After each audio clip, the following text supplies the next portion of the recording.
Hello dear students, welcome to school of scholar Malkapur, subject Sanskrit standard 8। Last video में हमने पाठ क्रमांक 5 दृढ़ निश्चय इस पाठ के अंतर्गत शब्दार्थ और अनुवाद का अभ्यास कर लिया है। आज हम इसके प्रश्नोत्तर पर चर्चा करने वाले हैं। So open your books and open the page number 42। तो प्रश्न क्रमांक 1 है, प्रदत्तानां प्रश्नानां उत्तराणि एकपदेन लिखतु। आपको वन वर्ड में आंसर लिखने हैं। ठीक है, तो क का हम प्रश्न पढ़ेंगे पहले। अग्नि इति प्रक्षेपण यंत्र से जनकः कः अस्ति। अग्नि इस प्रक्षेपण यंत्र का जनक कौन है? अग्नि इति प्रक्षेपण यंत्र से जनकः कः अस्ति? कलाम वर्य। कलाम वर्य कौन? APJ अब्दुल कलाम वर्य। ठीक है, किसने बनाया था अग्नि पर प्रक्षेपण यंत्र? APJ अब्दुल कलाम वर्य। ठीक है। ख, केन विरुद्धमेव वार्ता प्रकाशिता। कौन विरुद्ध वार्ता प्रकाशित करता है? पत्रकारिता विभागेन। पत्रकारिता विभागेन। मैंने आपको यहाँ सिर्फ आंसर लिख के दिए हैं। आपको टेक्स्ट बुक ओपन करके क्वेश्चन नोट डाउन करने हैं और उसके आंसर यहाँ से नोट डाउन करने हैं। ठीक है, तो क्वेश्चन 3 है, ग, कस्य परिवारे मृत्यु अभवत्।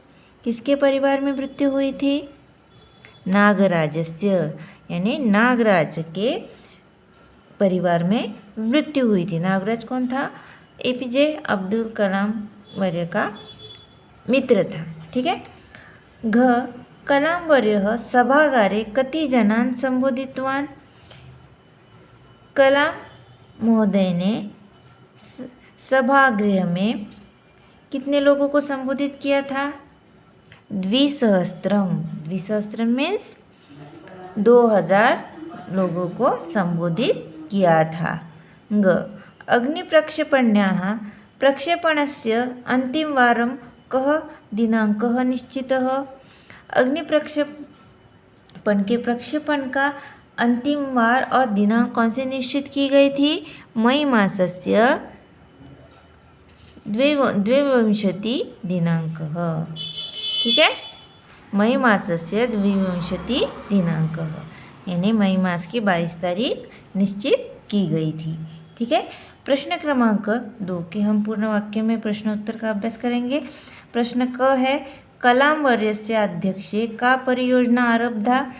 कलाम वर्य के अध्यक्षता में कौन सी परियोजना की शुरुआत की गई थी? कलाम वर्यस्य अध्यक्षे का परियोजना आरब्धा। कलाम वर्यस्य अध्यक्षे अग्निप्रक्षेपणी परियोजना आरब्धा। कलाम वर्य के अध्यक्षता में अग्नि प्रक्षेपणी परियोजना की शुरुआत की गई थी। आरब्धा मीन्स शुरुआत। अब आपको क्वेश्चन में ऐसा भी पूछा जा सकता है जैसे कि आरब्धा यानी शुरुआत, और अगर हम उसके विरुद्ध शब्द प्रयोग कर सकते हैं जैसे आरब्धा स्थगिता, यानी आरंभ और अंत। इस तरह से हम प्रयोग कर सकते हैं। कलाम वर्यस्य अध्यक्ष अग्नि प्रक्षेपणी परियोजना आरब्धा। ठीक है, तो आरब्धा के अपोजिट हम क्या लिख सकते हैं? विलोम शब्द क्या लिख सकते हैं? आरब्धा का विलोम शब्द होगा स्थगिता। ठीक है, तो प्रश्न क्रमांक 2 में क है, DRDL अपि च RCI सदस्याः कदा सभागारे एकत्रिता आसन्। DRDL अपि च RCI सदस्याः कदा सभागारे एकत्रिता आसन्।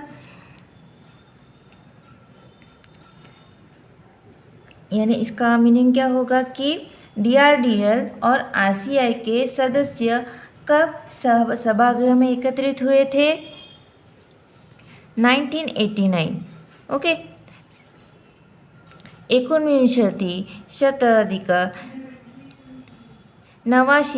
ईस्वीतमे वर्षे मई मासस्य 8 दिनाङ्के DRDL अपि च RCI सदस्याः एकस्मिन् सभागारे एकत्रिताः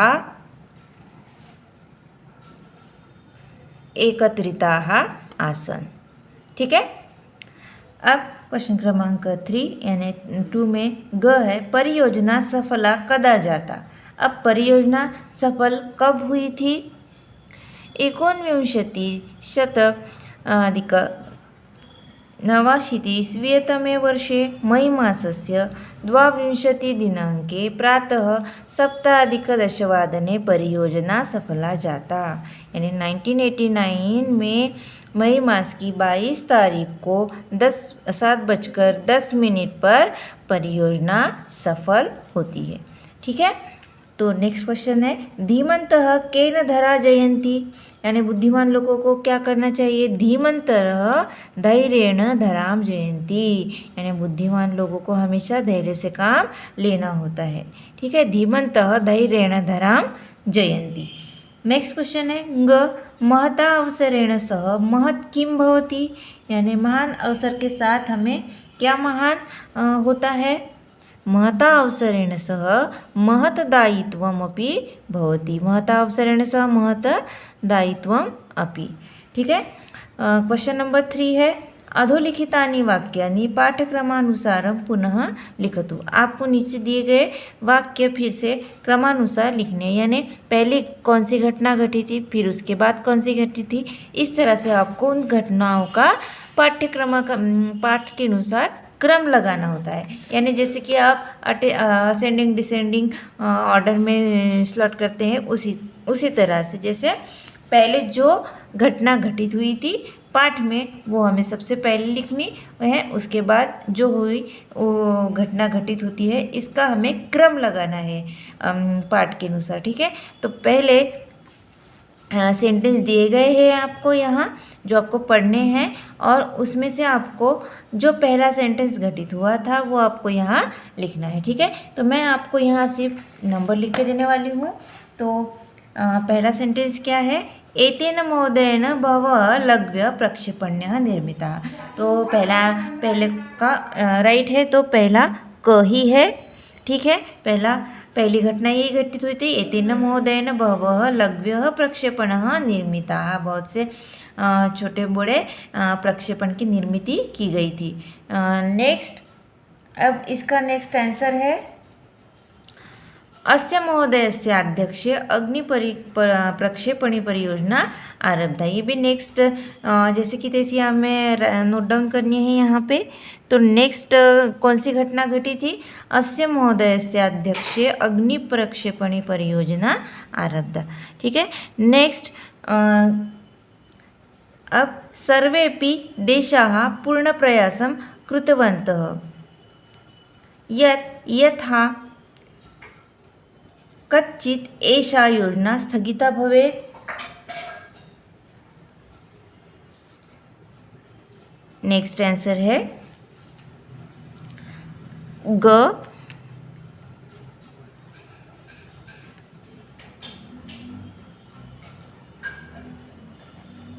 सर्वे अपि देशाः पूर्णप्रयासं कृतवन्तः यथा कच्चित् एषा योजना स्थगिता भवेत्। नेक्स्ट घ प्रक्षेपणाय व्युत्क्रमेण गणना आरब्धा। व्युत्क्रमेण मीन्स उल्टी गिनती, प्रक्षेपणाय व्युत्क्रमेण गणना आरब्धा।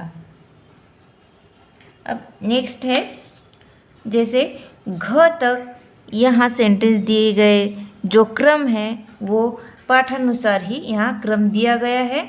अब नेक्स्ट सेंटेंस हमें यहाँ कौन सा आएगा? यहाँ आएगा उपकरणम सम्यक कार्यम न करोति। यहाँ ज। ठीक है, ज उपकरणम सम्यक कार्यम न करोति, उपकरण ठीक से कार्य नहीं कर रहा था। ठीक है, उसके बाद उसका क्रम कैसे होगा?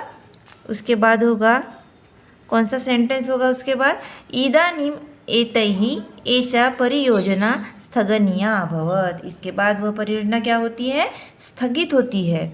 इदानीम एतैः एषा परियोजना स्थगनीया अभवत्। नेक्स्ट सेंटेंस है सर्वेषां समूह सदस्यानां मनोबलम दुर्बलम जातम। फिर क्या होता है? उस परियोजना के स्थगिति से सब समूह के सदस्य जो होते हैं उनका मनोबल क्या होता है? टूट जाता है, दुर्बल हो जाता है। सर्वेषां समूह सदस्यानां मनोबलम दुर्बलम जातम। तो नेक्स्ट सेंटेंस है यहाँ पे च। ठीक है, उसके बाद धीमंतः धैर्येण धराम जयंती।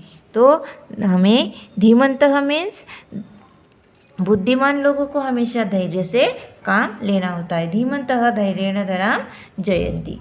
तो लास्ट सेंटेंस ये होगा। इस तरह से हमने यहाँ क ख ग घ ज ग च छ इस तरह से क्रम यहाँ लिख लिया है। और आपको क्वेश्चन क्रमांक 4 होमवर्क है। कलामवर्यस्य सामूहिक संबोधनस्य कः प्रभावः जातः, ये आपको नोटबुक में लिखना है। ठीक है, वैसे तो आपको क्वेश्चन क्रमांक 1 2 3 4 चारों भी क्वेश्चन आपको नोटबुक में नोट डाउन करने हैं। आप उसी तरह से 4 क्वेश्चन आपको लिखना है आपके वर्ड्स में। कलामवर्यस्य सामूहिक संबोधनस्य कः प्रभावः जातः, यानी सामूहिक संबोधन का कलामवर्य ने जो सामूहिक संबोधन किया था उसका क्या प्रभाव होता है, यह आपका नोटबुक में नोट डाउन करना है। ठीक है, तो आज के लिए इतना ही। धन्यवाद।